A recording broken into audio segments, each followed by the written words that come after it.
Patreon और अन्य माध्यमों से नेशनल दस्तक का सहयोग करने वाले सभी दर्शकों का बहुत बहुत शुक्रिया। आपके सहयोग से ही बहुजन मीडिया को नई ऊंचाई मिल रही है और मनोबल और अधिक बढ़ रहा है। आशा है आगे भी आप हमें ऐसे ही सपोर्ट करते रहेंगे। धन्यवाद। कांग्रेस पार्टी से कुछ महीने पहले इस्तीफा देने के बाद बीजेपी में शामिल हुए ज्योतिरादित्य सिंधिया शायद बीजेपी से नाराज हैं।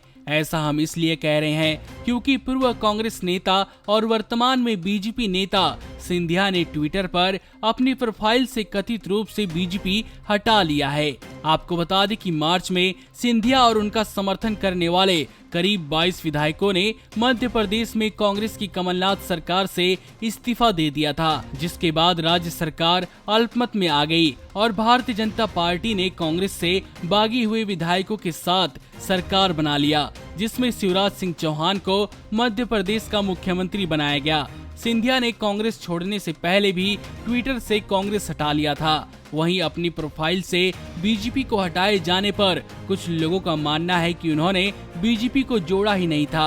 वहीं फिलहाल बीजेपी नेता सिंधिया की तरफ से इस बारे में कोई प्रतिक्रिया नहीं आई है। बीजेपी में शामिल होने पर उनके समर्थकों को शिवराज मंत्रिमंडल में शामिल करने के साथ सिंधिया को केंद्र में कैबिनेट मंत्री बनाए जाने की चर्चा थी, लेकिन अब उपचुनाव में उनके समर्थक पूर्व विधायकों को बीजेपी का टिकट मिलने में भी परेशानी की खबरें आ रही हैं। मध्य प्रदेश की बीजेपी सरकार द्वारा कैबिनेट का विस्तार करने के लिए कई दफे संभावित तरीकों का ऐलान किया गया था। इसे लेकर मुख्यमंत्री शिवराज सिंह चौहान ने मंत्रियों की लिस्ट तैयार की थी, जो मीडिया में भी लीक हो गई, लेकिन कैबिनेट का विस्तार नहीं हो पाया। आपको बता दें कि सिंधिया को नरेंद्र मोदी की कैबिनेट में शामिल करने की अब कम चर्चा होती है। वहीं बीजेपी में एंट्री होने के दौरान ग्वालियर, चंबल संभाग में उनके समर्थकों ने इसे जोर शोर से प्रचारित किया था। राज्य में उपचुनाव होने हैं और बीजेपी ने सिंधिया समर्थक सभी 22 बीजेपी विधायकों को टिकट देने का वादा किया है, लेकिन इसमें भी परेशानी आ रही है। पार्टी को कई सीटों पर अपने पुराने नेताओं द्वारा विद्रोह का सामना करना पड़ रहा है। ऐसे में पार्टी को अपने नेताओं को मनाना मुश्किल हो रहा है। वहीं कुछ विधानसभा सीटों पर सिंधिया समर्थक पूर्व विधायक की जीत पर संदेह बना हुआ है। हालांकि फिलहाल सिंधिया समर्थक के बीच कोई असंतोष नहीं दिख रहा है, लेकिन दबी जुबान में समर्थक सिंधिया को कम आंकने लगे हैं। वहीं अगर प्रोफाइल से बीजेपी को हटाने वाली बात सच साबित हुई तो यह बीजेपी नेता सिंधिया के प्रेशर पॉलिटिक्स का हिस्सा हो सकता है। नमस्कार।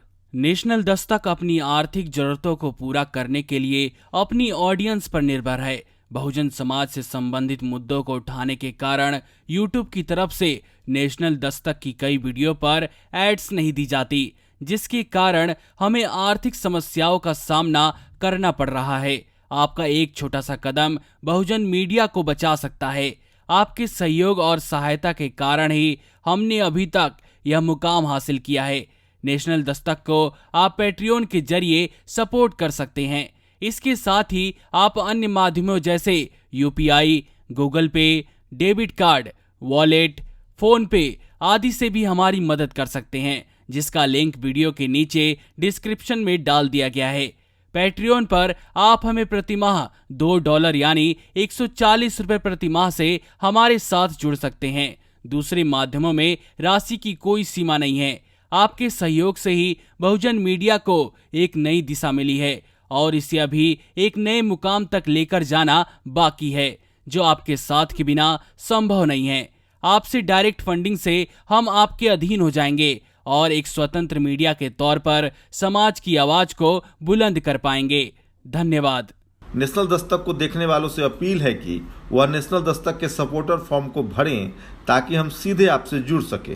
नेशनल दस्तक की आपसे गुजारिश है कि अगर इसको बचाना चाहते हैं तो नेशनल दस्तक को सब्सक्राइब करने के लिए रेड कलर के सब्सक्राइब बटन को दबाएं, फिर बेल आइकन की घंटी दबाएं। नेशनल दस्तक को बचाने के लिए बहुत जरूरी है कि हर खबर को शेयर करें, लाइक करें, कमेंट जरूर करें।